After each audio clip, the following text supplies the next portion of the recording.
ওই যে বৃষ্টি হইলে দেখবে যে খুব আঠাল মাটি নরম হয়ে যায়, আবার বৃষ্টির পরে যখন রৌদ্র আসে তখন এত শক্ত হয় যে উষ্টা খাইলে আঙুল পর্যন্ত ভাইগা যায়।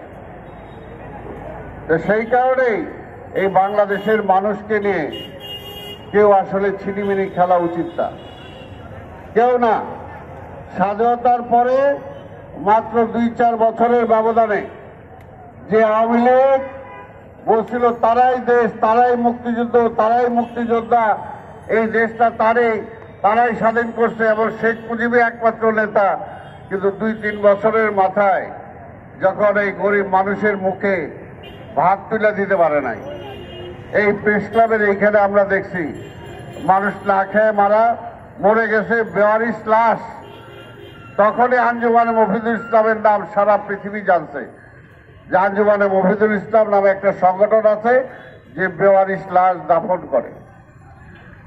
এবং কয়েক বছরের মাথায় যে শেখ মুজিব এত বড় নেতা, তাকে যখন মাইরে ফেললো তখন এই রাস্তার মধ্যে যে যত কথাই বলুক, এই রাস্তার মধ্যে যখন ট্যাঙ্ক ঘুরছে সেই ট্যাঙ্কে মানুষ ফুলের মালা দিছে।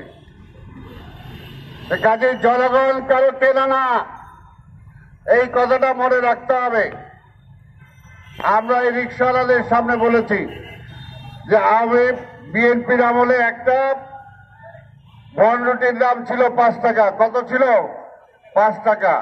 আওয়ামী লীগের আমলে হয়েছে কত? 15 টাকা না 20 টাকা।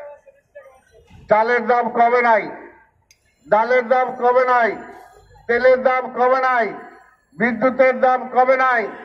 আজকে খেটে খাওয়া মানুষরা বুঝে তাদের কি অবস্থা, কিন্তু 6 মাস পার হয়ে গেছে। ভাই সময় নেন, আপনি অসুবিধা নাই, আমরা তো বলছি, কিন্তু 6 মাসের মধ্যে আপনি কি করলেন এটা কর, হিসাবটা তো দিতে হবে।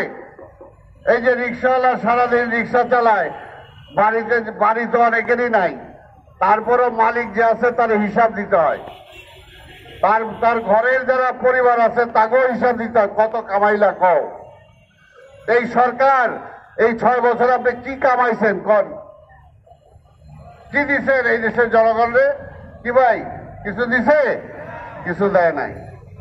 তারপরে বলে এত তাড়াতাড়ি নির্বাচন কেন? ভাই নির্বাচন আমরা চাইতাম না যদি আপনি কিছু করতে পারতেন, তা আপনি তো করতেও পারেন না কিছু। তো সেই কারণে পাশাপাশি আবার দেখতে পারতেছি যে ওই পরাজিত ফ্যাসিবাদ, ওই হাসিনা আবার ফিরে আসার ষড়যন্ত্র করতেছে।